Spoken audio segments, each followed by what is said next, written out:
Hey everyone, welcome back to the Armchair Fantasy Football Podcast, the working class podcast. We are the Blue Collar Ballers, John and DJ. You can check us out on our Facebook page at Armchair Fantasy Football, on Twitter at Armchair FF Pod. I am on Twitter at Armchair Kingpin, and John is also on Twitter at John2977. Email us at armchairfb@gmail.com. You can find us on Spotify, Apple Podcasts, Stitcher, Podbean, and our videos on YouTube. Just search Armchair Fantasy Football Podcast. We're at the Armchair Studios version 2, John. What do you think of the new digs? I like it. I'm much warmer. These are our winter digs. We had to we relocated around the corner, so to speak. And literally around the corner. Literally, and it is nice and cozy in here. I would say, not as cozy as my record in the Keeper League. Mine's worse than yours. Our League of Record is a league that we seem to just not be able to get our hands into the dough in that one. Yeah, like tag, we made it a point. We're dominating the tag team league. Yeah, one loss. As usual. And we are also I'm dominating the Dynasty League. And we're both doing very well moving right along in that league. But the League of Record we are struggling in. So, my strategy is to say F that league and double our efforts in the other leagues. I'm okay with that. Focus on the positives. Maybe I should do more leagues. I did better in the... I think you're right. I'd like to do less leagues because I think that winning a championship means more when you don't do 50 leagues. It doesn't mean as much when you do like 50 leagues, but...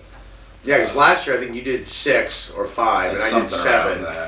And the other thing I don't like about doing a lot of leagues is oftentimes I can't remember a time this year where I've played against somebody that I also own in another league, or at least if it happened, it didn't resonate with me. It wasn't something I remember stressing about.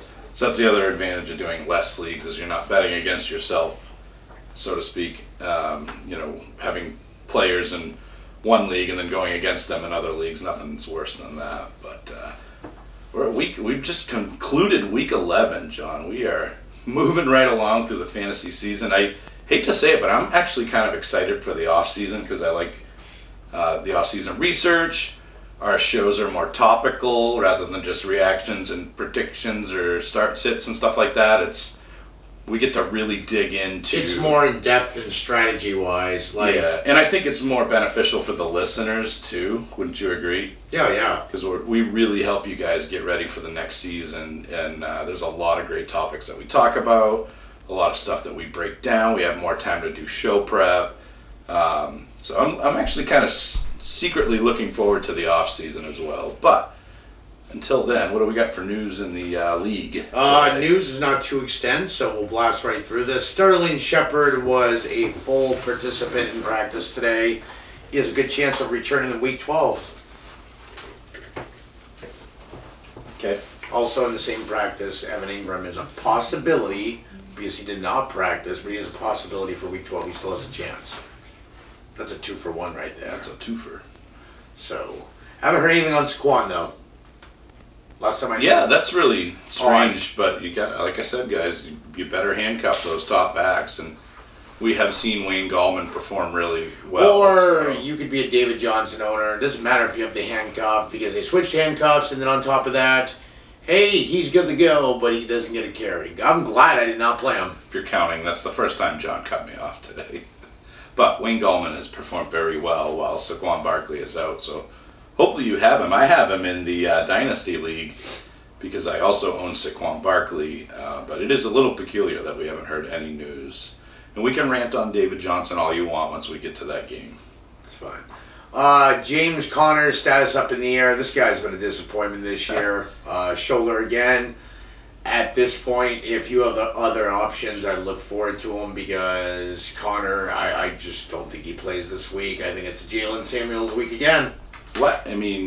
Why would you want anybody on that team at this point? And even Samuels' upside, I think, is capped just because the offense is so dreadful. Bloody dreadful they are. That game was just... we're not going to go into it. We'll get into the game. And we'll talk about the whole Rudolph thing when we talk about the game. But Connor, to go back to him, John and I in our tag team league, every year we pick somebody risky, whether it be Zeke in a suspension year, think, who was the other one that we picked that was a real risk? Le'Veon Bell, and that didn't pan out. He held out. And even David Johnson one year, we couldn't really predict that, but he got injured. So we went safe, and we went James Conner, and keep in mind it's a 16-team league. And he did well for us for a little while, and then we flipped him in a package deal for Alvin Kamara, and I think the Lord every day since then that we did that, because James Conner is just, he's fantasy poison right now. As are the rest of the Pittsburgh Steelers. Juju is uncertain for this Sunday. Does it matter? No. Does it really matter? Like, he's not getting targeted by Mason Rudolph at all. So this is, to be honest with you, if Juju were to be out for the rest of the year, this is a concussion and knee, because if you guys actually watched the game or saw the game, Rudolph tried to get Juju killed twice. He got sandwiched. So, anyway, this is good for Juju's career if he sits out the rest of the season. His career is just getting damaged right now by Mason Rudolph. Matt Stafford is considered week to week, but more than that, I heard. No, I'm just updating what the other news was. The initial report was 6 to 8 weeks. This came out after. He's got broken bones in his back, guys. I don't see him being week to week. If you're an owner like I am, he's going to rot on your bench till you hear otherwise, or if you hear he's starting, because broken bones, I don't know. I mean, my prediction, I love Stafford. I think he retires at the end of the year. He's got so much stuff going on in his life. It's going to be another Detroit Lion that retires. And they're not going to rush him. I mean, that could be. I wouldn't be surprised by it necessarily. Yeah, I mean, especially with his wife, all that stuff going on. But they're not going to rush him back either, because Sheriff Driscoll is holding it down right now. I mean, they didn't win the game, but they were up on Dallas, and Dak had to do what Dak does to win the game. You know, he played very well. So why rush him back? Kenny Golladay might disagree with me, though. Marquise Brown, not at 100%. We've known this. Hollywood has not been 100% since he's come back, but they're just making it known that he's not 100%, but he's still playing good. Well, that was the thing with Brown coming out of college. He's a very small guy, you know, so there's probably going to be, you know, much like Darren Sproles, there's probably going to be a lot of injury implied there, and, you know, we're seeing that, unfortunately. T.Y. Hilton. But Lamar Jackson doesn't really need him that much by the looks of it. T.Y. Hilton did not practice Monday, and either did Eric Ebron. I did hear that T.Y. was a possibility to go on yes, Thursday. He just did not practice. Their Thursday game. Yeah, I mean, it is a Thursday night game, but practice on Monday would be a day of rest for most others. I think they're just going to rest him. I think, honestly, he can get away with just practicing Wednesday and playing Thursday. But stay tuned, because a lot will change here, but the surprising one is Ebron. Yeah, what happened there? I know he didn't have a great game, but was this an injury? His back is just, I think it's hurting him. They didn't go really into too much, but he just didn't practice. It could just be a rest. I mean, he is getting older now. They're taking it easy on the starters. Yeah. Will Fuller, limited again Monday. Another person I think they're just taking it easy on until he gets 100%, but I think it's just a day of rest for him, so kind of off to the side training for him. He kind of was a game time decision though this week, right? Yes. Fuller, so I think there's a good chance he had a good chance of playing last week, but I mean he was, like you said, GTD game time decision, and then I think this will be the week he comes back. I don't even know if he played, it would have made a difference. I'm going to tell you right now, Deshaun Watson has these meltdown games, but rarely do you see them twice, and normally the next time he goes crazy. He usually goes ape. And I think they play, I want to say the Titans? Yeah. But I could be wrong. We'll go into that. Devontae Freeman is trending towards playing in Week 12. Hooper obviously Thank God. I told you Brian Hill was trash. Brian Hill was straight trash. I watched him when Freeman went out, and he got the bulk of the carries, and the guy is not good. Not good. Speaking of not good, is Auden Tate took a concussion in the fourth quarter. He's in the concussion protocol. If I had to guess, he's probably not going to play this week, so that means... Tyler Boyd probably still won't get targeted. So. Nope. And Alex Erickson probably have like 11 targets. Yeah, I don't know. John Ross, I heard maybe week 12. He may be back week 12. Yeah. It could be 13 though, so hopefully he's back week 12. That'd be great. And then the last bit of news, Marlon Mack, if you haven't heard... Think about yourself, as usual. Marlon Mack fractured his hand. He underwent a procedure. His return is to be determined. The return of the Mac, you mean? Yes. Okay. So, He says he's good, so Of course he does. The players always say they're good. I don't know the extent of, other than a fracture. But the club hand, like JPP I think that's what they're thinking. He's thinking. If not, I would be guessing Jordan Wilkins would probably. Is it Wilkins hurt too? Yeah. And Naheem Hines actually got a touchdown this week finally. Yeah. I'm like, John, we need to cut Naheem Hines because he's had every opportunity to play well. Like, all these guys are hurt and he's still as trash. So let's cut him. Did we cut him? We cut him. For Russell Gage because it's a 16-team league and, Adam Thielen just doesn't want to play yet. He doesn't want to go out inside and play yet. So, and then Naheem Hines finally shows up for work. It's like, what do fantasy football is just so unpredictable sometimes. You try to follow the trends and then it's just so unpredictable. Those are the things you can't teach and you can't plan for. Okay, we're ready to dive into the Yeah, let's do it. I don't see any reason not to, so I'm assuming we're starting with Cleveland and Pittsburgh. Oh, yeah. Cleveland won the game 21-7, but they lost Myles Garrett for a while at least for the remainder of the season. And of course, Pittsburgh lost, help me out. Well, not Mason Rudolph because... They lost Pouncey. Pouncey, yes, who's a pretty good offensive lineman. Mason Rudolph, apparently, you can instigate a fight, try to take a guy's helmet off and kick a guy in the nuts and not get suspended. A little bit of... That was weird. The NFL might want to look into public relations and how things look from the outside. Another report I read was possibly Mason Rudolph may face possible fines or suspension. He might not even. Yeah, there's no official fine yet. No. So I'm just gonna come out and say it, dude, because everybody's thinking it. When the white boy that instigates the fight and hits a guy in the jewels and is a part of the problem, doesn't get suspended, but the African American players, every single one of them do. Not a good look, Raj. Not a good look. Now, I'm just saying. And I know that's taboo, but I'm just saying what everybody's thinking.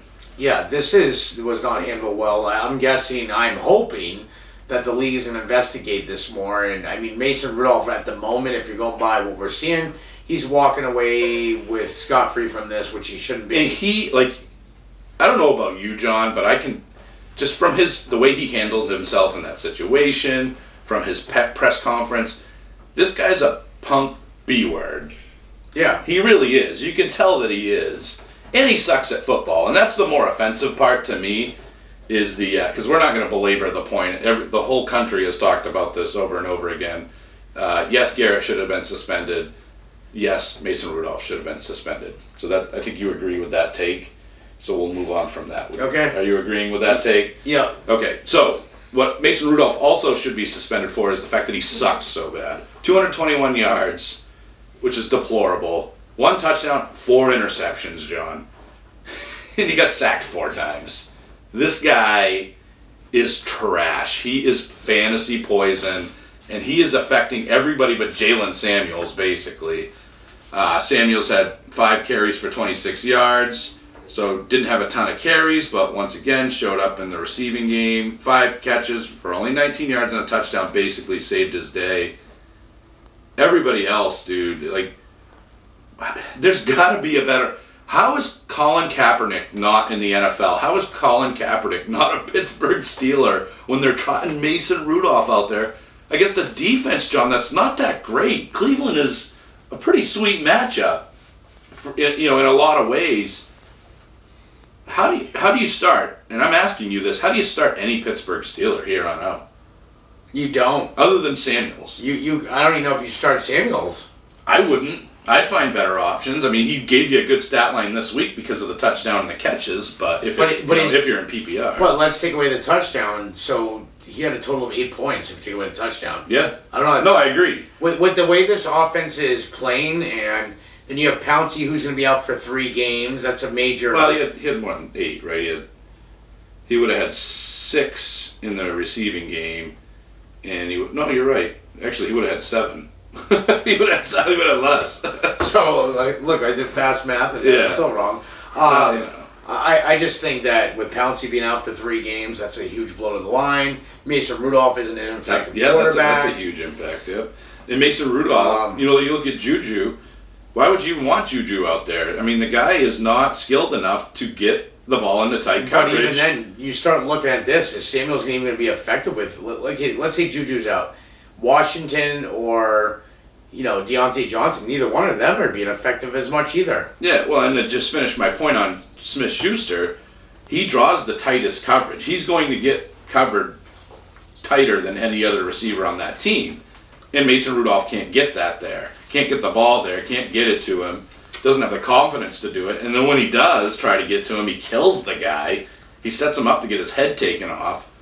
So if Juju's out, somebody's going to get covered tight. And it might be Washington, it might be Deion. This is going to get ugly, guys. I'd be surprised if the Pittsburgh Steelers scored a touchdown for the remainder of the season. And I don't think that's a hot take. All right, no, they won't score a touchdown. Probably be their defense that does. It might be. That's the only way it's happening. Their offense, I don't think, will.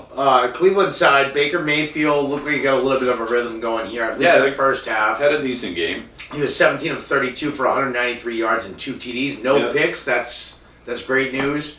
The problem is, though, the yardage just isn't there. That's what scares me. On 32 attempts to have 139. Well, a lot of this was in the first half.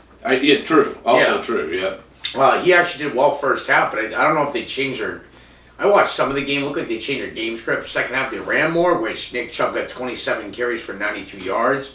Kareem Hunt, man. He's totally involved. We missed him on the show Thursday somehow, but we did put out on our Facebook page, start Kareem Hunt.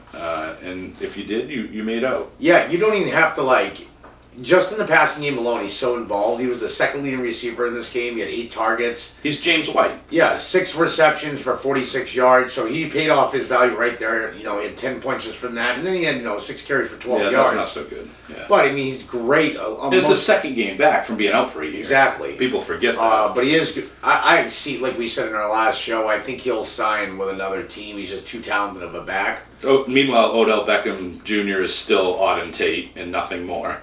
There's 4 catches for 60. I told you guys, don't start him. He thought he had a touchdown, but if you watch his knee hit the 1 yard line, so he was down before he got in, so no touchdown there. My father used to have an old saying, he thought he farted, but he pooped himself. So gross. That's about Odell Beckham in a nutshell. Jarvis Landry, still Mr. Consistent, 7 targets. 4 receptions for 43 yards. But safest guy on this team. I don't know if even more so than Chubb at this point. I don't know if you saw the game. Nobody covered him on that touchdown. He went, basically... Landry's a great player, man. But back to Nick Chubb, I went back to the offseason, and you remember, John, I said, Kareem Hunt is going to cut into Nick Chubb's workload in some way, shape, or fashion. It's going to happen. You don't acquire a player that's that talented and not use him, unless you're the Pittsburgh Steelers with Juju Smith-Schuster or the Tampa Bay Buccaneers with O.J. Howard. But that's an unusual circumstance. And Kareem Hunt's doing just that.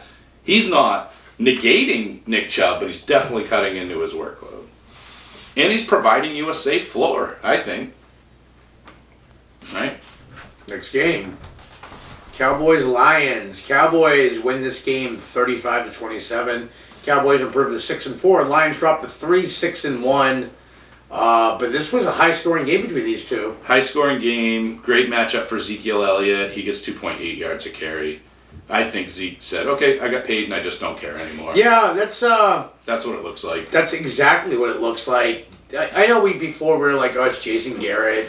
They're not utilizing him right. Now, at this point, you start watching the game, Zeke's not playing with the passion he did before he had this contract. Now, nope.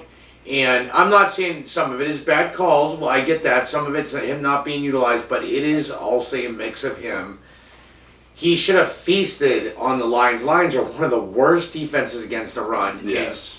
He had a good game because he had a touchdown on the ground and through the air. Yeah, but he doesn't even put up 3 yards a carry here. And that's what you need. And then meanwhile, Tony Pollard put on a pretty good show. He had 4 catches for 44 yards, and one was 21 yards and a touchdown. And Tony Pollard is a skilled guy. He's legit. And so Zeke might want to wake up. You think Tony Pollard would be involved going forward? I think he's going to be after this. It's hard to say. Again, there was that 21-yard catch pretty much made Pollard's day. Without it, it wouldn't really have been. But it did happen, so it's not like it was manufactured. It did happen. And but I just don't know. To answer your question, no, I don't.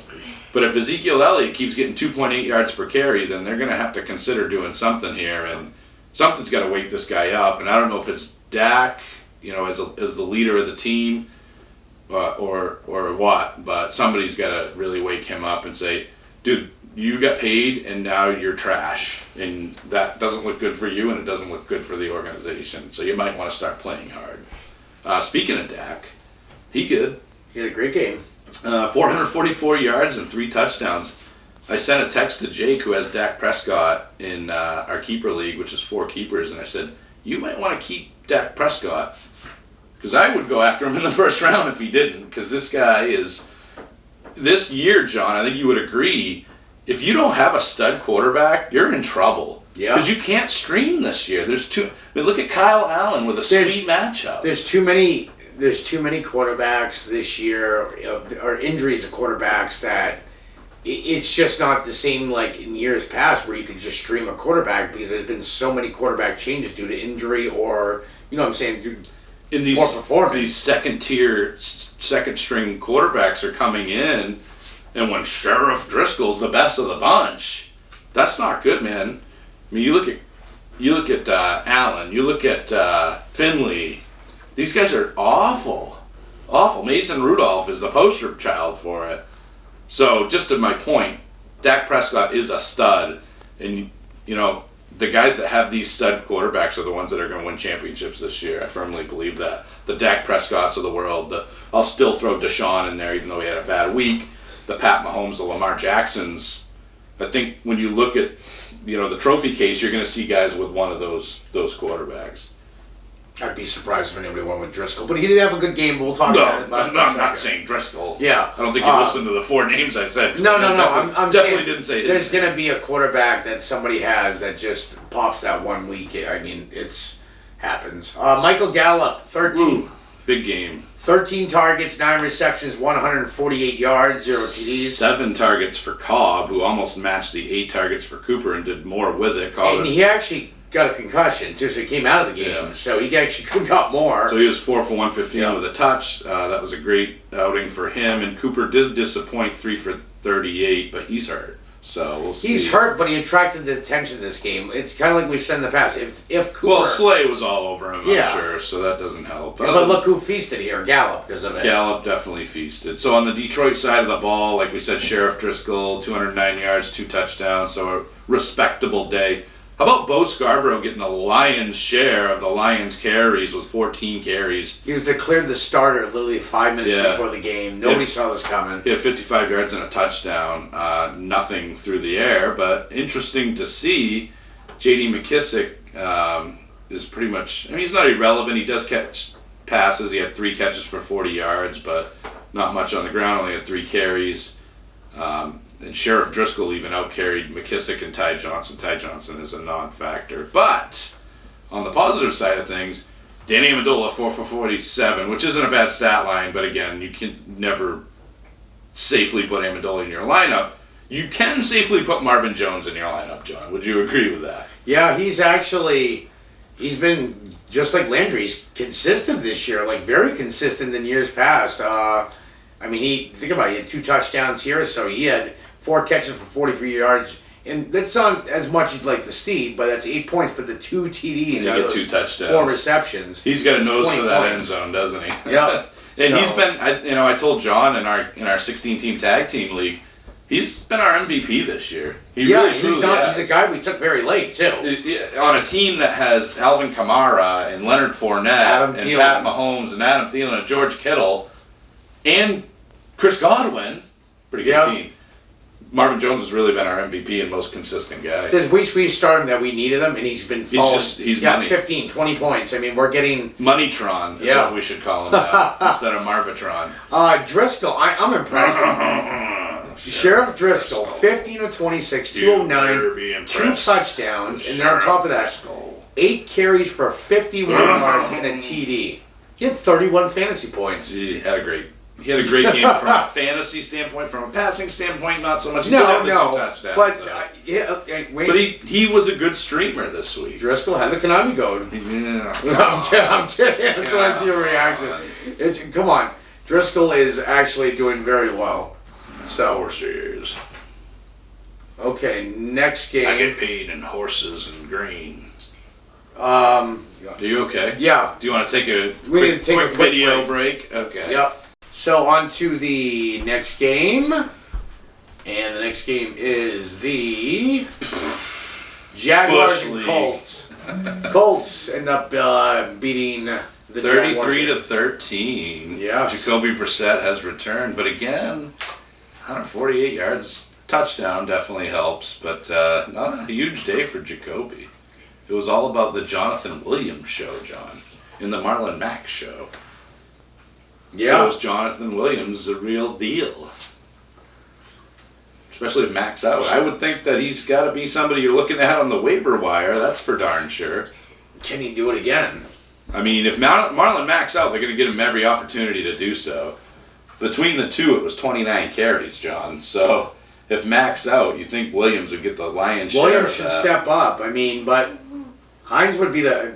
I mean, Williams still cut a ball though. I can't deny that either. So I mean, Yeah. I think Hines will still be your pass back. Looks like Williams will probably. I'm still fading Hines. Yeah, he got a touchdown. Whoop-de-doo. Williams will be your ground and pound back, but I can't see Max starting here after going procedure. I would think if after the showing that Jonathan Williams had, they both had great games, John. 8.9 yards per carry for Williams, 7.8 yards per carry for Mack. Mack did get the touchdown, but after a performance like that from Williams, I don't see why you wouldn't sit Mack for the week. And Jonathan Williams could be a league winner. He really could. I mean, a lot of people might not think of it that way, but if Mack's out for any extended period of time, let's not forget, I mean, the playoffs are 2 weeks away in most leagues. Williams is definitely an interesting pickup.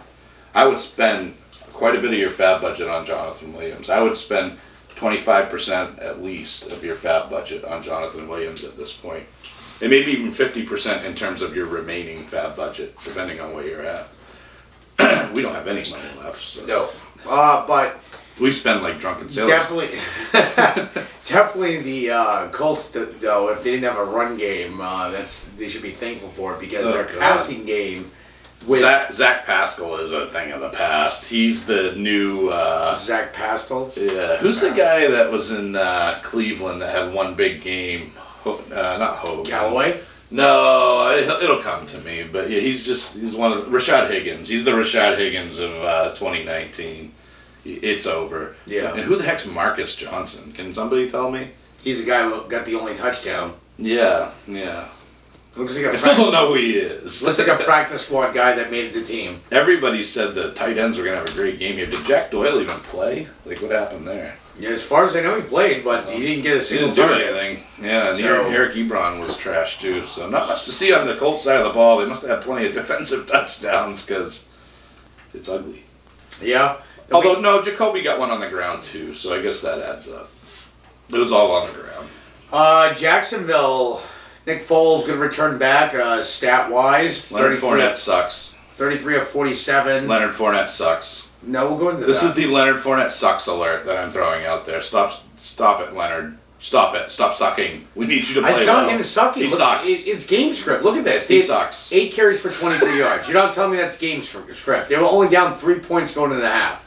And that's the problem, though. Like, Doug Moron, if he thinks that they might be behind, It's a coaching issue. it's like, oh my God, they scored a touchdown and I mean, they made their extra point and we didn't. We're gonna abandon the run. Yeah, I mean, he saved. Like, I mean, I come gotta give on. Fournette credit though. He did have 7 receptions for 34 He yards. did, but it's junk. That's all junk. That's not gonna win you a week. 12 points. is No, not gonna I cut it. just think his usage this year in the backfield, if he's not getting the carries, it definitely affects him. But that's Yeah. You know who else sucks? Nick Foles. I don't care if he had 2 touchdowns. I mean, they got their butts handed to him. Dude. Like 33 to 13. yeah. The only Come shining star of on. this game, DJ Chark, 15 Oh, targets, that was awesome. Yeah, 8 he had a great receptions game. for 104 yards and 2 Dude, TDs. He is. He's. You want to talk league winners? This guy is somebody that you got. Probably off the. I don't think he. How many leagues do you think he got drafted in? Like maybe like a 9. 16-team league. Yeah, but- maybe like a deep. Yeah, maybe a deep team league. And Chris Conley, who we thought about picking up for the week, had a good game Conley too. has been one of those guys. He does better when Westbrook's out, but I'm debating whether to pick him up this week, and I'll say why. The first game he played with Nick Foles in game 1, he actually got targeted quite a bit. It looks like Conley might be one of his favorite targets here. I'm not saying Westbrook still got. Because he had a good week 1, didn't he? Yes, and then he went away because Minshew started. Did you already say that? Yes. Okay, sorry. I thought you might have. Conley interests me. I was just looking at some guy that fumbled for the Colts, and I had never heard of him, and I don't even know why he would have the ball, but his name is, drumroll please, Bobby O'Carrick. He lost a fumble. I don't know, who is that guy? Doyle Rules. Yeah, I guess. Maybe that's his alter ego. Maybe that's why he wasn't on the stat line. Playing defense on the other side. We'll go into the next game, and this game was, if you were watching it, you were like, wow, they are getting blown out. But they come back, the Minnesota Vikings beat the Broncos 27-23. They improved to 8-3. Broncos dropped to 3-7, but the Vikings came back from 20 points here to win this game. Brandon Allen, man, there's another backup quarterback out there, but the guy's respectable. I mean, he threw a pick, but he had a touchdown. Threw for 240 boring yards. Like Cortland Sutton had a best that line. These backups are killing the NFL this year.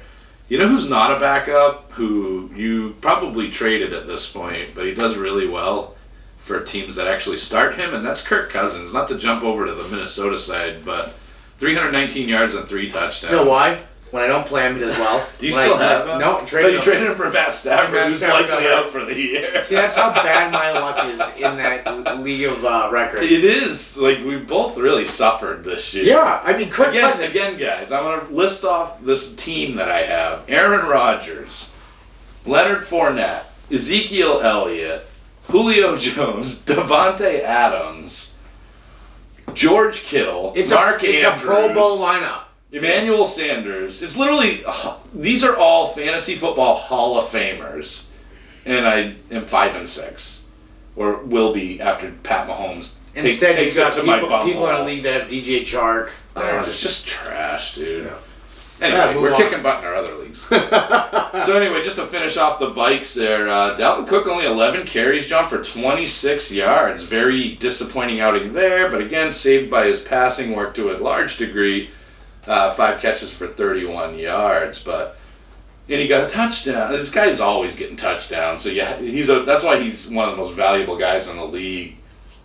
Unlike a guy like Julio Jones or Leonard Fournette, who still does not have a touchdown this season. Not to go back to that game, but how silly is that? But yeah, Cook's automatic. He's got an automatic baseline of like 15 points. And Stephon Diggs, by the way, showed up for work again today, or yesterday. 5 catches for 121 yards and a touchdown, but you're not counting on that every week. Who you can start to count on, John, a little bit lately is Kyle Rudolph. He's caught 5 touchdowns in the last 5 games, fun fact. So he's becoming a safe start again at the tight end position. Do you trust him? As long as Thielen's out. Thielen's out, yeah. If Thielen comes back, but even Irv Smith Jr. is actually doing some work here. He is too, yeah. He got a touchdown as well. I don't know what it is, but Cousins has been targeting the tight end since Thielen's out, so I mean, maybe it's those short routes he likes. Yeah. But Rudolph has definitely... If Thielen's not playing this week and he has not been picked up and you need a tight end... Oh, no, man. I'm feeling Thielen this week. I really want Thielen to play. He better come back, and he better not get hurt in his first play either. But anyway, back to the Broncos. I get excited. I love when Kirk Cousins does well, so I can rub it in John's face. They said Phillip Lindsay was going to get most of the carries in this one, John, and he did. He had 16 carries for 42 yards and 2 catches for 8 yards, so it's not a huge day for him. You mean he's not a PPR back? He is not a PPR back, although I think he's caught more passes this year than he did all of last year. I'll give he's definitely trending in the right Still direction. Not a PPR back, though. No. Freeman, pretty disappointing, 8 catches for 31 yards and 1 catch for 14, so not much on the the rushing side of the ball for Denver, John, but Cortland Sutton, 5 for 113.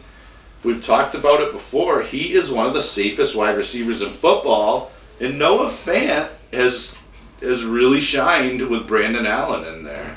What do you think of these two guys? Really the only passing options that I would own, in Denver. Would you agree? Yeah, Fant's... No, I mean, he's only going to get better with time. He's 11 targets. With Flacco, he was non-existent. I mean, Deshaun Hamilton, where are you? Yeah. Instead, you got somebody, Troy Fumagalli. You know where he is? He gone. He's not even worth talking about. But instead, we got the guy, Troy Fumagalli, catching touchdowns. Isn't that the guy that fumbled for for the other team there? I don't know. No, I mean, For Indy. yeah, Troy Fumagalli is the backup tight end for Denver, and he got a TD here. Fumagalli. Sounds like a swear. It does. Get the Fumagalli over here. Booker was involved in this game with a couple targets, Yeah, but Mike, no that just idea. tells you how bad this core is without They almost beat the Vikings. Though. Yeah. Can we stop talking about this? We'll game? move on then. This game is making me, you know what? It's trash. Okay, next game. The Texans got beat up horribly. Cringe face emoji. Right here. Baltimore Ravens deserve the respect. They beat the Pats. They beat the Texans. I said they're a good team. I said New England played a good halfway. I think I might have even said halfway decent. And what do they say about their defense when we're doing our starting? It's number 2 right there, guys. When starting sits about the Ravens, what do they say about their defense? They're not rated as high as everybody makes them out to be, but they actually do play better. I don't think they get the respect on You defense. interrupted me for that. No, you wouldn't let me finish. You made me forget what I was saying. I didn't finish the score. Ravens destroy the Texans 41-7. How does it feel? Anyway, I went back to. I want to go back to what I was saying before. When the Patriots lost to Baltimore, I put out there just because I like to razzle dazzle the New England fans sometimes. But anyway, I said, they play a halfway decent team and they lose.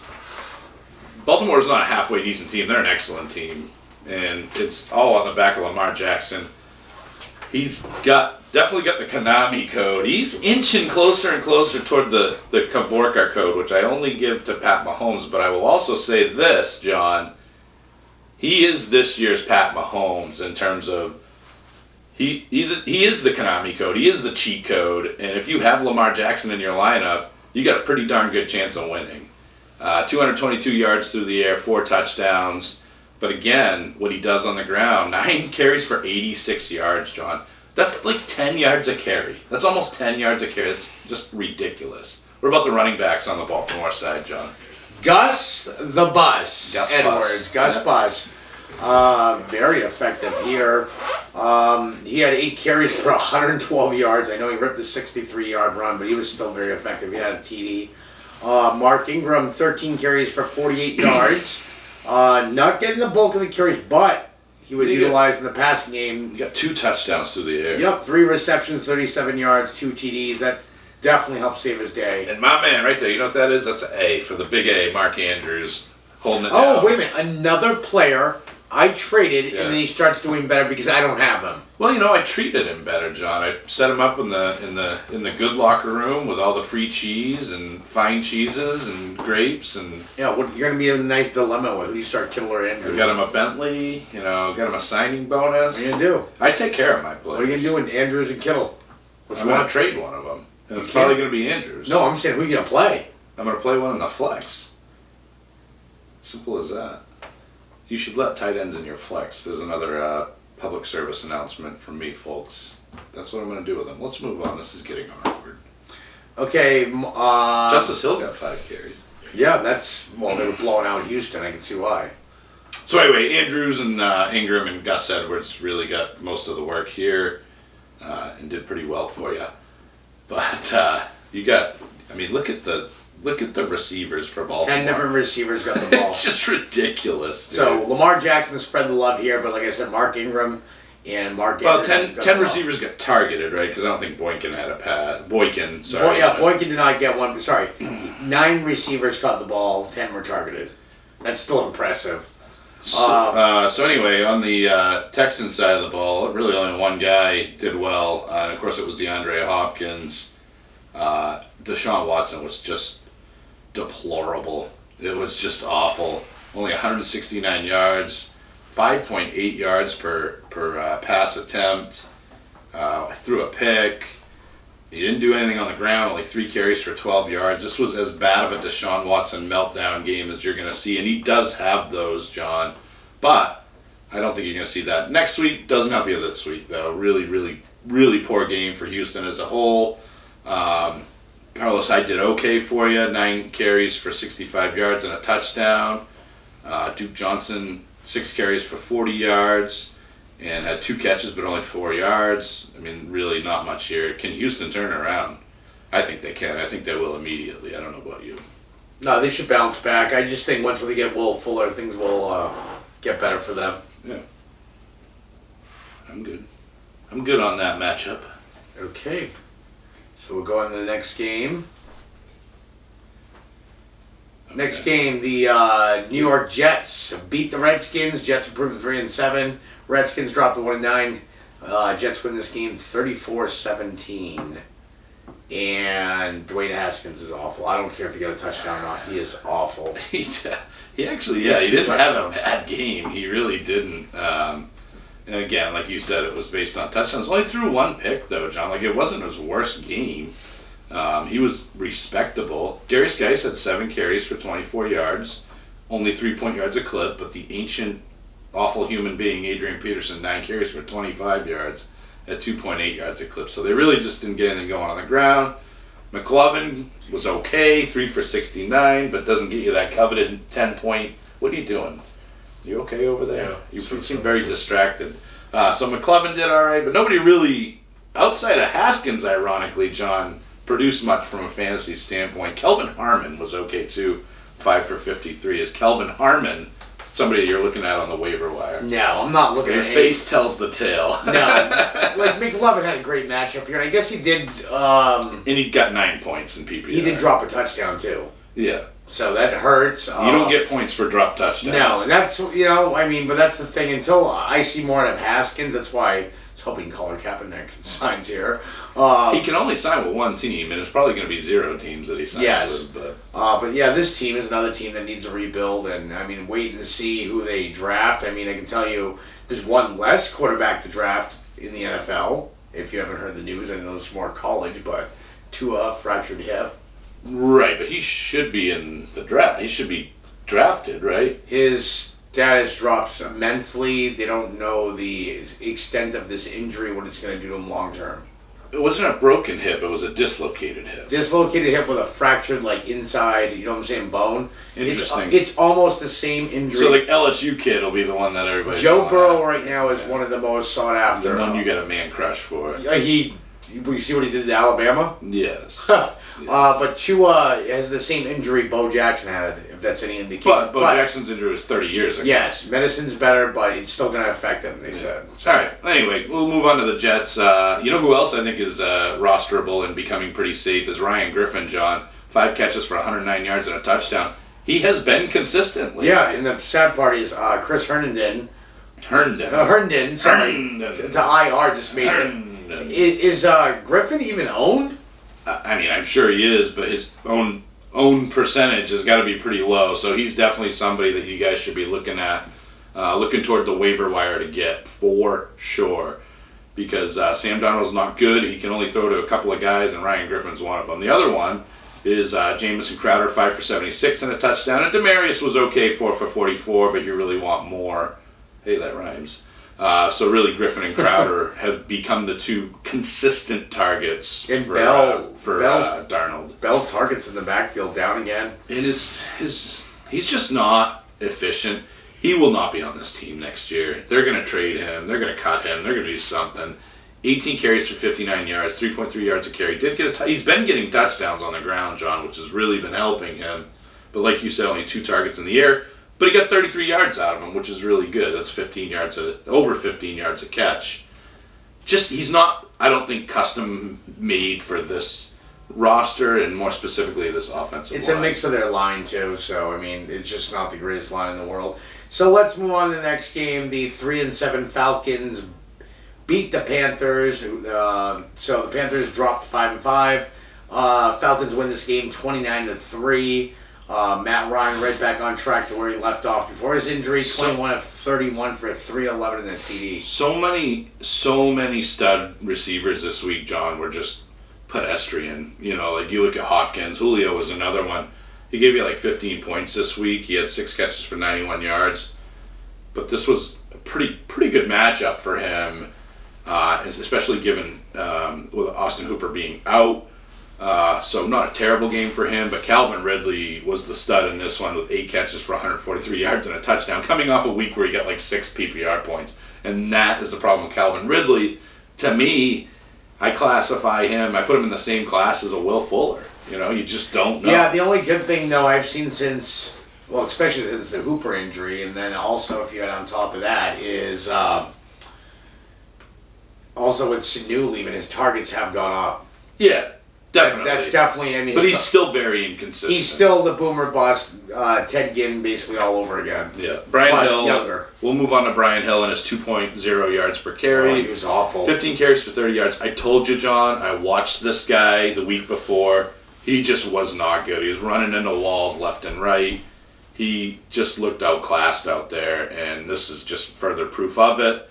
So you obviously know they really want to get Devonta Freeman back. I don't know when that's going to happen, but sooner the better for the Atlanta Falcons, even though they did pull off the win in this one. You know who else is a stud quarterback, John? Matt Ryan. He didn't have a huge stat line here, but 300 yards and a touchdown. The guy gives you a really good baseline. I would love to have Matt Ryan. I would trade Aaron Rodgers for Matt Ryan in a second if I could. I want to say, what is this? Only 2 games this year, other than the game he missed for injury. He's had 300 yards all the 2 games. And it's, thank God, because their running game is so trash. Their running game 8 points is are points, and it doesn't really matter how you get them. Other than that, I don't have much else for Atlanta, and we don't have much for Carolina at all, other than Christian McCaffrey. So the only thing, well, Moore had a good game too. I guess Craig Olsen did too, but in terms of really blowing up, McCaffrey every week does it, no matter the matchup, no matter the situation. So when you talk about, well, you know, the game script didn't really go to Leonard Fournette's favor, the Carolina Panthers got destroyed. They scored 3 points, and Christian McCaffrey still comes away with 30 PPR fantasy he points. scripted part of their game. But that's the thing. That's what a true stud player is. And that is what Zeke is not really these days. That's what Leonard Fournette isn't. You know, these guys are not transcendent players. Yeah, 2 years in a row McCaffrey's done this. He has, but this year is different. The regression is going to come next season. I really, truly believe it. And again, how long can he do this and stand up to the punishment? 11 receptions, John, for 121 yards and 14 carries for 70 yards. No touchdown. He didn't even get a touchdown. He got 30 points. And DJ Moore's been great as well. I told you he's a star in the making. He's going to be a big-time star in this league. 8 catches for 95 yards in this one. And Olsen gave you a solid 10 points, 5 for 57. What are your takeaways from this one? I mean, McCaffrey is... Kyle Allen sucks. I'm sorry, he does. 325 yards. Yeah, that's dynamite, dude. You threw 4 interceptions, and this team thinks that this kid's the future? They still think he's the future. Well, they're outside of their mind. Like they said, he played, like they said, the word they used was Kyle had a bad game, and he's going to learn from against the mistakes. Atlanta Falcons. One of the easiest matchups for quarterbacks in the NFL. But divisional rivalry. I don't care, dude. Yeah, divisional rivalry, which means you show up and you play well. Well, that's what a divisional rivalry is. We'll go into that Arizona-San Fran game in a little bit. I'll tell you right now, Kyle Allen, nobody should ever get tricked into starting him, ever. He is trash. Kyle Allen sucks. This is the Players That Suck episode, officially. Okay, we'll go into the Did your son just walk in front of the camera? I don't think so. Oh my God. I don't know if he did. Bush League. Next game, the 7-3 Bills. Nigel is confirming that Caden walked in front of the camera. Beat the Dolphins, who dropped to 2-8. Bills win this game 37-20. What? I'm still blown away that Caden literally just walked in front of the camera. What game are we talking about? Bills, Dolphins. Bills win this game 37-20. Josh Allen. Go under the camera, Caden. Under. You got it. Go crawl across the floor. 21. Don't knock the camera. Josh Allen was 21 of 33, 256 yards in the air, 3 TDs. This is why with a working class podcast we can get away with stuff like that. He also ran on the ground, 7 carries for 56 yards, 8 yards a carry for a TD. Josh Allen had a great game. This is the kind of game you want to see from Josh Allen. This is exactly what you want to see from Josh Allen. I challenged him, John, and told him that it is impossible for him to get any more than 25 points. That is his ceiling. And he said, that's a glass ceiling. I'm going to shatter it. And that's what he did this week. And all it took was the Miami Dolphins for him to do that. So literally the easiest matchup in fantasy football for opposing quarterbacks. But hey, you take the points when you can get them, and he would have been a great spot start for, like an Aaron Rodgers owner. And he might even be better than Aaron Rodgers at this point. Devin Singletary back to form a little bit, John. 5 yards carry. Yep, 15 for 75. I would have liked to seen him a little bit more involved in the passing game. So not a huge stat line for fantasy owners, especially in PPR leagues, but it's good to see the 15 carries. What it isn't good to see is the 11 carries for 27 yards at 2.5 yards per carry for Frank frickin' Gore, dude. What is it going to take for this team to wake up and figure it out? An injury. That's just unbelievable. I've never seen anything like it. He's got the respect factor, and I don't know why. I mean, well, he's been around forever. I mean, Frank Gore. Is it that, or is it McDermott being one of those old, dumb, bullheaded coaches? Oh, they're a rookie, so they can't be the lead It back. could be. I mean, it's just, so dumb. Question's going to be is if Frank Gore retires after this year, that will help Singletary out immensely. Because it's just Gore and Singletary. There's no one else being... Yeldon was a healthy scratch. Yes. So yes, he was. That's the thing. If Gore goes away, Singletary will be the premier back. So listen, fun stat for you, John. Over the last 3 weeks, they're the top 5 wide receivers in air yards: Tyreek Hill, DeAndre Hopkins, Odell Beckham Jr., Devontae Adams. Who do you think the other one is? John Brown. John Brown. And this was also the John Brown day that we've been waiting for, and to catch those big bombs that really take the top off the defense, and he definitely did that. He had a 40-yard catch mixed in there. He had 9 catches for 137 yards, and of course 2 touchdowns. John Brown exploded in this one, but again, it's against the Dolphins. What about them Dolphins? Devontae Parker, dude, telling you, you know what Devontae Parker is? That dude is matchup proof. He is officially matchup proof. Because he said Tre'Davious White, and then he did one of these, and he's like, I'm going to hang up 7 catches and 135 yards on Tre'Davious White. Devontae Parker's legit, dude. The breakout has occurred. Yeah, the question is if he can get up to a different team and be more productive. What does it matter, dude? Not more productive, but I'm saying, can he actually win games? Well, add more touchdowns, too. Yeah. You know what I'm saying? Like, think about it. If you put him on a high-caliber team that needs a receiver, but with a better cast around him, I should say, like a better run game, he could actually be a number 1 somewhere else. I thought he was... He is the number 1 here. And he's been awesome, man. And if you have Devontae Parker and you're not starting him every week, then you need to get past the name and who the guy is. And just start him. Like, Balaj is awful. That's one person you don't start. All right, Miami. What else? Balaj. Balaj, 9 for 9. Pretty awful. Good. He got a touchdown. 9 for 9. He had single rushing yard numbers. I'm obviously being sarcastic. Yeah. Single passing yards. He had 6 targets, 5 But you're telling me there's a touchdown. Yeah, but you're telling me there's a touchdown. What an embarrassment. He had double-digit points if you really want to go into it. But did he really? Yes. Think about it. 5 receptions. He had 9 carries for 9 yards, so he didn't get a point there. 5 unless you're in receptions. fraction leagues, which you should be. And then he got the touchdown. So that's 6 points there. So 6.9 points there. Oh, and he did. He had 5 catches. See what I'm saying? That's why. It's unbelievable, I know. That's something you would do. You would start a guy like that and get 11 points out of him. Yeah. Even I don't even want Balaj. So. Alan Hearns, the newly minted Alan Hearns with his new contract, 4 for 53, not bad. And then Patrick Lard.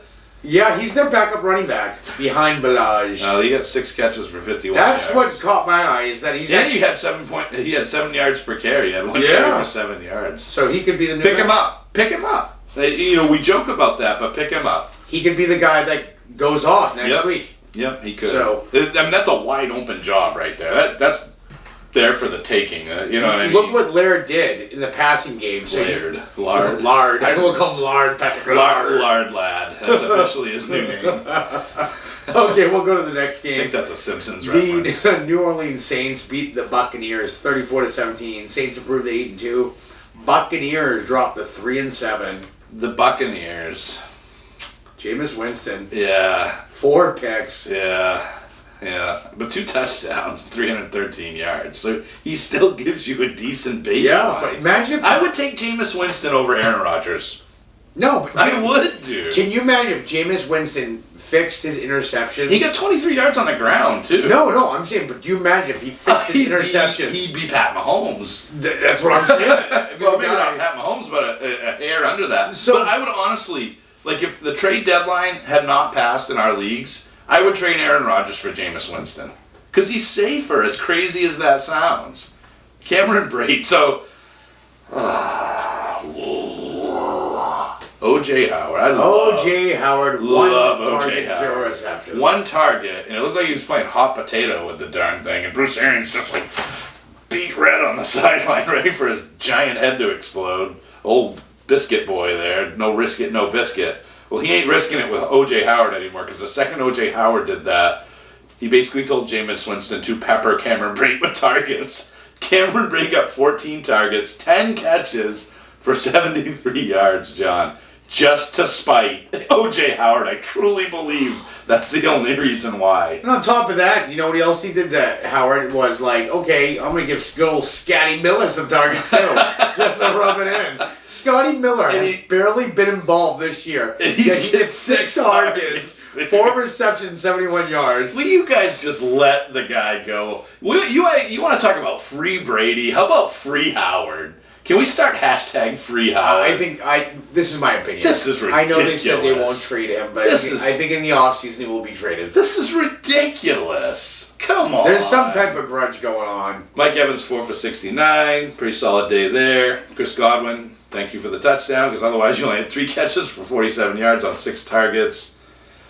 Just solid numbers all around for everybody, except Cameron Brate with his 10 catches for 73 yards. 17 points. Meanwhile, O.J. Howard, you remember the little pen that we had when the kids were really young and you'd put them in the pen? The big gate thing. Yeah, the big gate thing. Like baby jail. That's where O.J. Howard is right now. The juice has been squeezed. On the New and there ain't Orleans nothing side, left. Drew Brees is Drew Brees, continues to do good. And here's the thing, he does not hunt the ball. He doesn't throw for a ton of yards either. No, Brees is getting older, but he's become smarter, I guess is the word to use. He utilized the running game more, but he's not throwing 50 times a game like he used to, unless he has to. 28 of 35, very effective, 80% completion percentage, 228 for passing yards. 3 TDs. That's Drew Brees for you right there. 1 to Michael Thomas, 1 to Ted Ginn. Oh, this week you mean? Ted Ginn. Thanks a lot, pal. There's the Ginn touchdown we were looking for a couple weeks ago. Last week. And then the other one is Jared Cook. Yes. Alvin Kamara, 13 attempts for 75 yards. Kamara is back to his normal. This is normal Kamara. Tons of work in the receiving game. Great efficiency. He is back. 10 targets for 10 receptions for 47 yards. So got all those targets there. Very good. I mean, he had 21 points with no TDs. He had 13 carries for 75 yards. At 5.8 yards per clip, John. Yeah. And then you look at Latavius Murray, 10 for 20. But look at this. 21 points without a TD. Right. It's volume. He's almost McCaffrey. And maybe he is. He's just not as healthy right now. Yeah. I would probably trade Zeke for Kamara. If somebody did that right now and said Zeke for Kamara in our keeper league, and you know how obsessed I am with not trading Zeke, I would probably do it right now. I don't blame you. You have to. Latavius Murray. You have to be smart about it. They are giving him the opportunity, but he did not make much of this opportunity. 10 carries for 27 yards.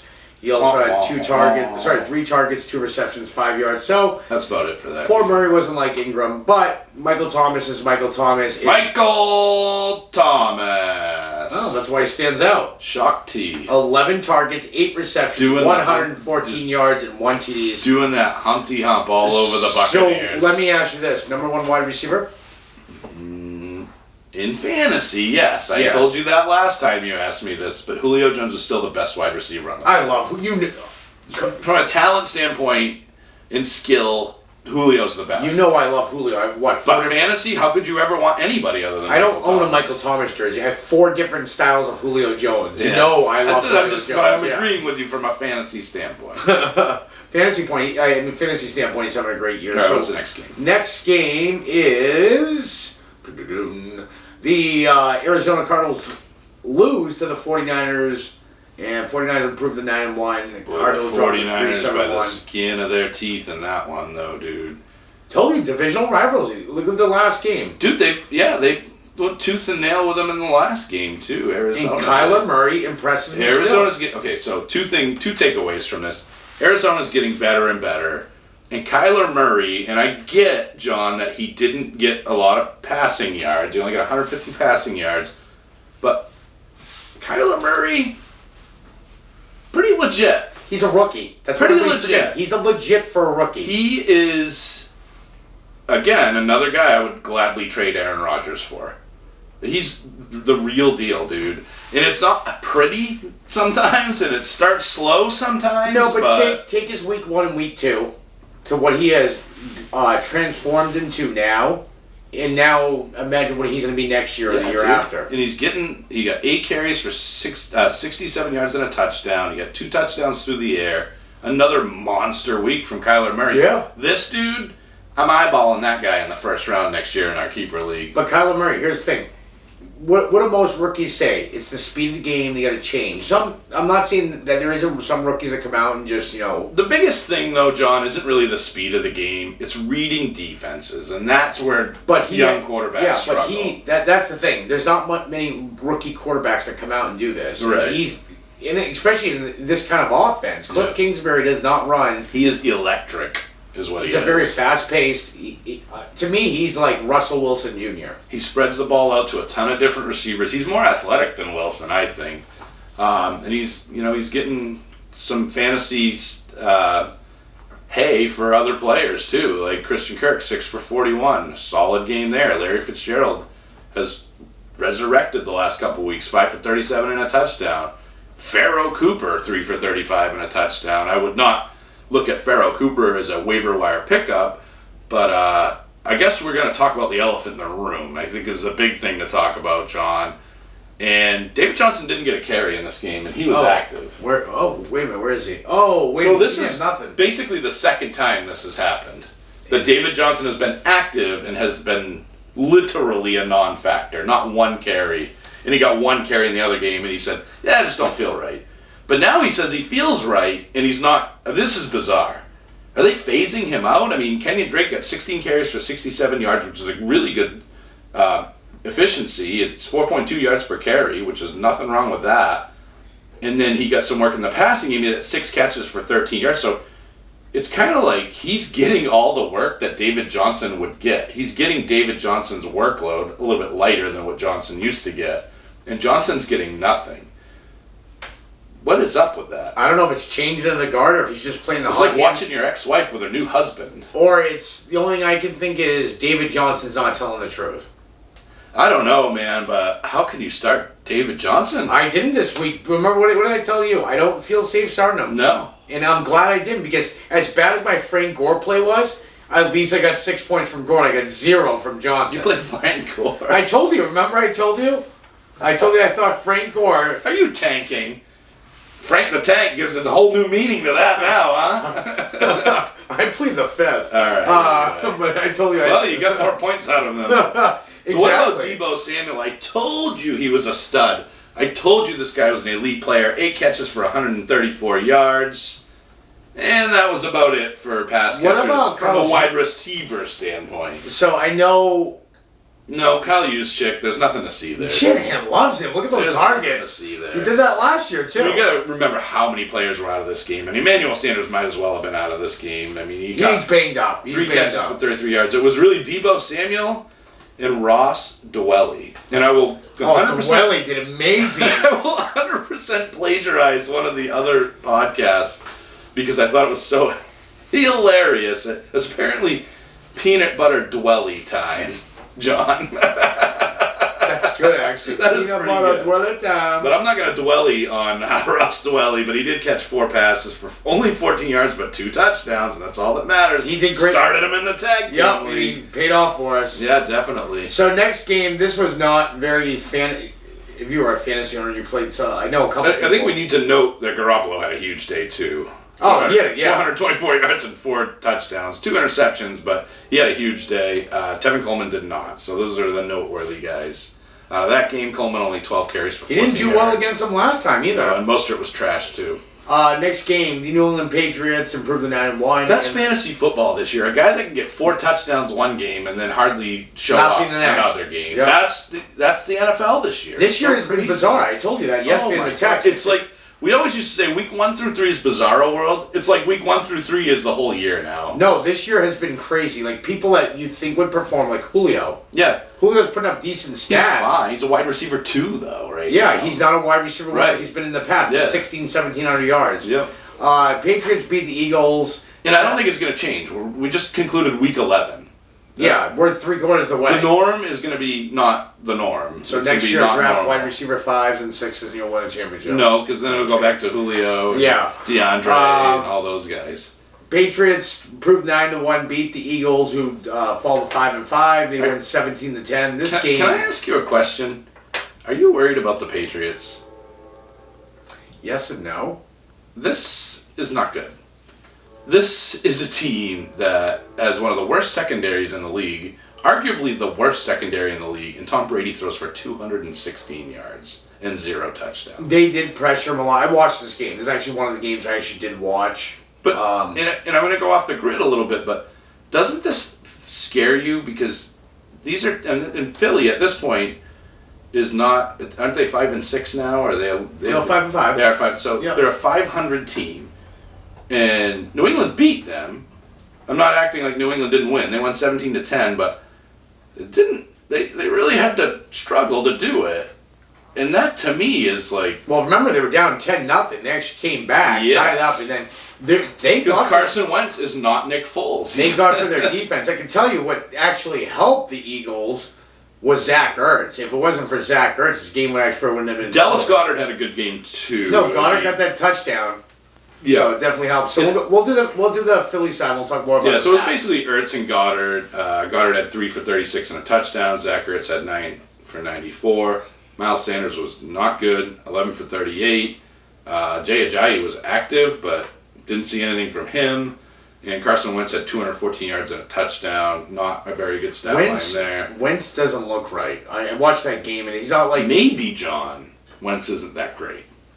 Had that ever crossed your mind? Had that ever crossed anybody's mind? Yeah, I get it. He had one great year. But other than that, what has he done? Jack and squat. I Jack can left town. tell you this much. If Wentz and Foles aren't there, it scares me for Ertz because Ertz is one of the favorite targets here, especially Wentz. Jack and squat, and Jack left town. That's Carson Wentz. And Tom Brady ain't much better these days. Julian Edelman is the heartbeat of this team, though. The guy throws a flippin' touchdown from a weird, what was it? It went to Brady, and then he did a backward lateral to... Yep, to Edelman for the Dorsett. Yeah, which was a really fun play to see. And then, of course, he had 5 for 53 on, in the air. He's just, Edelman is special. He's a special player. Well, there was a couple passes that Brady actually threw to N'Keal Harry. So I was going to mention Harry. So you remember in Jurassic Park when the little baby dinosaur pops his head through the egg? Well, that was N'Keal Harry this week. And then he's going to emerge and he's going to be a ferocious velociraptor, I'm telling you. N'Keal Harry's the real deal. He's just got to build chemistry with Brady. I just think it was kind of like Sanu this game. He wasn't utilized. He only had 4 targets, 2 receptions for 4 yards. I just don't think the chemistry is completely here yet with these guys, especially Harry being added. Sanu, Myers is now thrown in the fold, but he was there before. You know what I'm saying? Brady's had so many different receivers. The most ever in his career. This is the most he's ever had. Yeah, and it's, some are coming and going. Josh Gordon, Antonio Brown. And this was not a good game for New England, and I don't even think we need to waste any more time on the game because it wasn't really fantasy relevant. I mean, Sonny Michel was bad. James White wasn't good. Just not good. Are you buying into the hype tomorrow morning? What do you mean?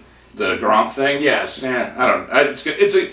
This really feels like gimmicky, so I'm guessing it's not going to have anything to do with him playing I football. don't think it has anything to do with football. Guys, if you haven't seen... It's probably a product that he's selling or something. If you guys like haven't that. seen Gronk... Or that he's transitioning or something. I don't know. Gronk has basically said, well, he said he wasn't coming back. But Not that there's anything wrong. Yeah. If he comes out of retirement, great. But here's why I think he doesn't come out of retirement. This isn't about He has lost about 30 pounds. He looks good. He's in shape. I'm sure he can still play, but it's not. This is some gimmicky thing. Like, the Hulk Hogan Pasta Mania thing or the George Foreman grill. It's probably going to be something like that. Yeah, or he's going to admit that he actually ate Tide Pods. Yeah, I admit to eating Tide Pods. Okay, we'll go to the next game. The Cincinnati Bengals look like they're going to be the number one pick at this rate.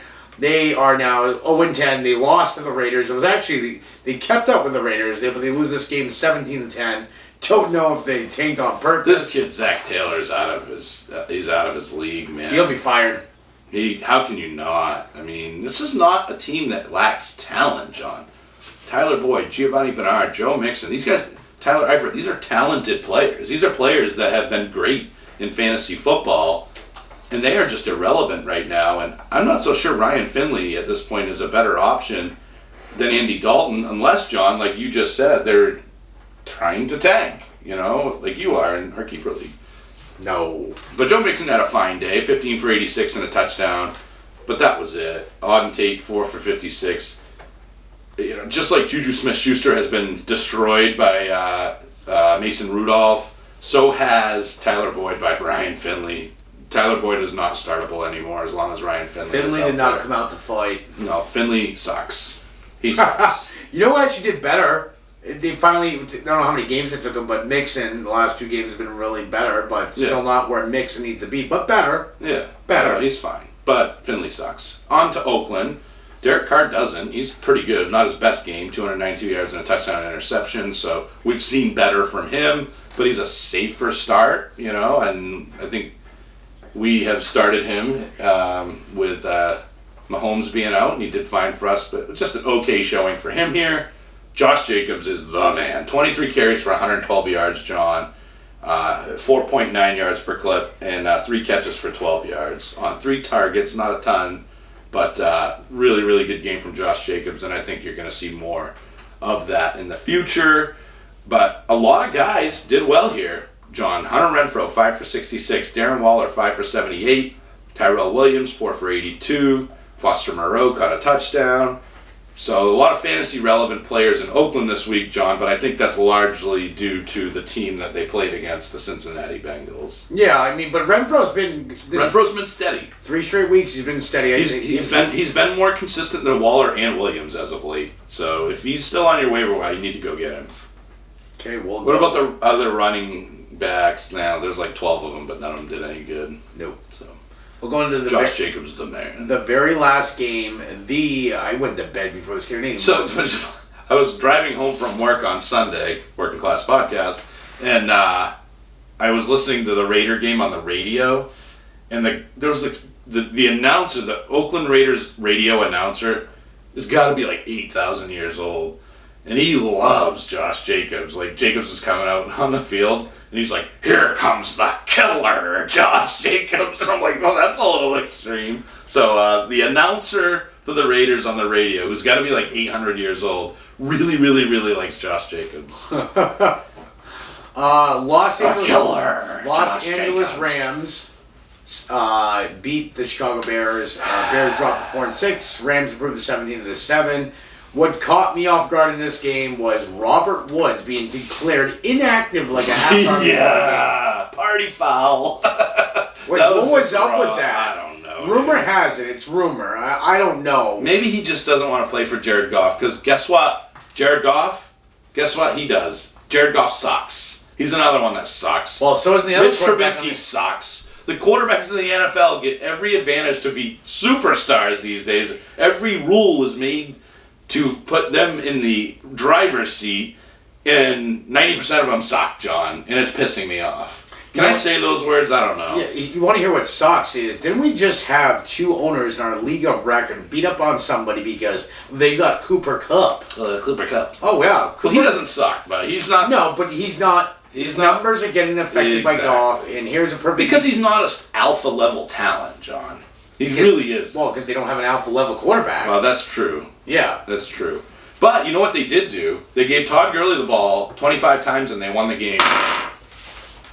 Amazing. This is his best game. Amazing. This is actually one of his best games of the year. So let me get this straight, John. If you give Todd Gurley a heavy workload, You're probably going to win the game. But wait a minute. You mean if you make them a focal point like you did last year? Then you're probably going to win the game. Yes. Is that what you're saying? Yes. We need to patent that idea or something because we can make millions off that idea. So, you notice Bengals did the same thing with Mixon this week. When you give people the carries, your focal... Yeah. Bad example. But they played better, though.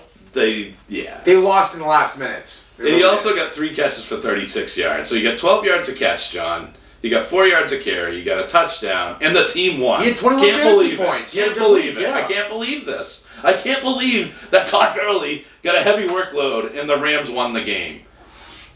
This is the stuff that drives me crazy. I should be an NFL coach. That's it. I'm applying for... I'm applying for the Cincinnati Bengals job next year. And you can be my offensive coordinator. I think we go to Detroit. I want to work with Sheriff Driscoll. We're bringing him back. We're bringing him back to Cincinnati. That's what we'll do. Anyway, that's my Todd Gurley rant. It's just stupid. Everything else is stupid. Yeah, and he had a great game. Everything else on the Rams, like I said, nobody did anything. Goff only had 173 yards. He sucks, John. He does. He's not a good quarterback. Listen, he got to the Super Bowl last year because Earl Hebner must have been the referee for the NFC Championship game. It's the only reason they got in there. There's better referees than at Foot Locker than there are at the NFL.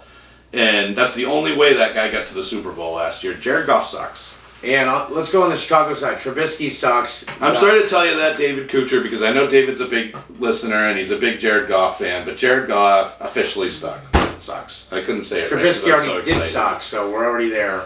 Trubisky, awful. 190 yards pass, 1 touchdown, 1 interception. The only shining star of this game was Anthony Miller. Taylor Gabriel had a good game. Yeah, but these guys are never consistent starters. Tariq Cohen. Poor Andrew started Sony Michel over Tariq Cohen. But who wouldn't? Yeah, I mean Cohen's not... This is a weird game for Cohen. Like, he's been a bit... It was against us, by the way. So. Yeah, we're fine. Yeah. I didn't notice. Yeah. Cohen had 9 carries for 39 yards, which is a lot more carries. But remember, Montgomery was banged up. He was a game-time decision, and he actually ended up playing. So take this one with a grain of salt. Yes, I think Montgomery's fine. You guys, if you're like, Montgomery didn't do well, he wasn't trending towards playing. He actually rolled his ankle. And Allen Robinson, don't freak out. He drew Jalen Ramsey, who's a new man since going to the Rams. 5 points is actually not bad against Jalen Ramsey. It's not horrible. 5 points is not good. No, it's not good, but you're facing Jalen Ramsey. Yeah, Anthony Miller, that's probably an outlier situation too, as is Taylor Gabriel. I think the fact that Allen Robinson was completely taken out of the equation was the reason that you saw better games from them and high target numbers. I mean, 14 for Gabriel and 11 for Miller, but this game sucked, so we're moving on. This is the Things That Suck episode, the Armchair Fantasy Football Podcast. Quarterback. So that's it for... Is that it, huh? That's it. I just tore through them all. I'm a little salty this week, if you guys can not tell. I am passionate about my league of record, and I tend to win championships every year in that league, and it doesn't seem to be in the cards this year. Kuchar actually told me that I had a disproportionate amount of passion towards the keeper league, and that I should redistribute that to my other leagues. So that's what I'm going to do. We're going to go all in. We're putting all the chips on the table on the leagues that we're actually performing in, and putting all our energy for that. Because I'll watch the games and be like, oh man, Julio's not doing well, and not even think about the fact that Marvin Jones is kicking butt for us. So we got to focus on the positive. Yeah, I mean, 10-1. Yes, that's 10-1. Yes, that's best correct. record ever in the tag. At this point, but don't Chet and Charlie have the same record? But we're tied with them. Yes. 10-1. Yes, and our good players haven't even been playing. George Kittle, Pat Mahomes, Adam Thielen, all these things have one thing in common: they've all been hurt or out. And hopefully, we can get those guys all assembled this week. I will say that this is the best team we've assembled in tag. Yes. I actually feel the upside. Not like years past, we would be like, hey, we got a decent record going to the playoffs, but we don't have the firepower. We don't have the firepower to make it in the playoffs. Like last year, we had a decent team, but we knew that playoff time we may not beat some of these teams, and we didn't. All right, let's wrap it up. This has been John and DJ, the Blue Collar Ballers, and this has been the Working Class Podcast, the Armchair Fantasy Football Podcast. And we appreciate you listening and your viewership on YouTube and your support for the show. We really do appreciate it, guys, and we will see you next time. See you guys soon.